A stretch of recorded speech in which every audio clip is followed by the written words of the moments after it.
Il y avait un tournoi international pour les U20 à Toulon.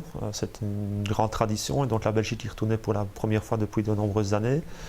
Et donc nous avions deux joueurs du Standard de Liège qui ont participé avec l'équipe nationale belge, à savoir Dino Arsanagic et Paul-José Mpoku, plus Pierre-Yves Ngawa qui était aussi convoqué. Donc c'était l'occasion pour moi d'aller les voir dans des conditions internationales et aussi me permettre de voir les autres équipes, dont le Brésil, la Colombie, le Mexique, dont des pays qu'on n'a pas l'occasion de voir très souvent.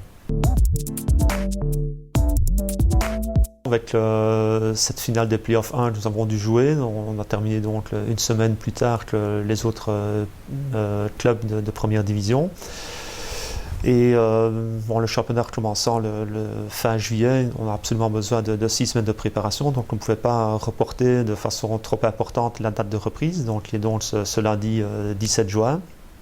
Par contre, avec le préparateur physique Carlos Rodriguez, on a un petit peu évalué les temps de jeu de chaque joueur, la lourdeur de la saison qui était derrière eux, et donc il y a des dates de rentrée différenciées qui ont été appliquées en fonction de l'évolution de chacun au cours de la saison.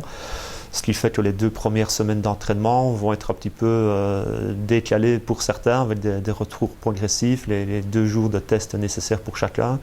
Donc c'est la raison pour laquelle nous avons convoqué pas mal de jeunes joueurs pour ces 2 premières semaines, de façon à avoir un noyau important pour l'entraîneur, mais aussi et surtout pour donner l'occasion aux jeunes joueurs de notre académie de prouver leur valeur, de se tâter avec les garçons de l'équipe première, et aussi donner l'occasion à notre coach de les voir. À côté des séances de préparation physique, il faut aussi pouvoir mettre en pratique ce que l'entraîneur va leur inculquer. Et donc c'est pour cette raison que nous avons conclu une série de matchs amicaux, avec le premier contre Richel, puis le mercredi 26 à Malmedy, le samedi 29 à Tubize. Ensuite, il y aura un stage aux Pays-Bas, où là nous aurons aussi 2 matchs amicaux. Et puis nous terminerons cette tournée des matchs amicaux avec le dimanche 14 juillet à Wavre contre Vitesse Arnhem. Et puis il sera déjà temps, avec le jeudi 18 juillet, l'Europa League qui arrive.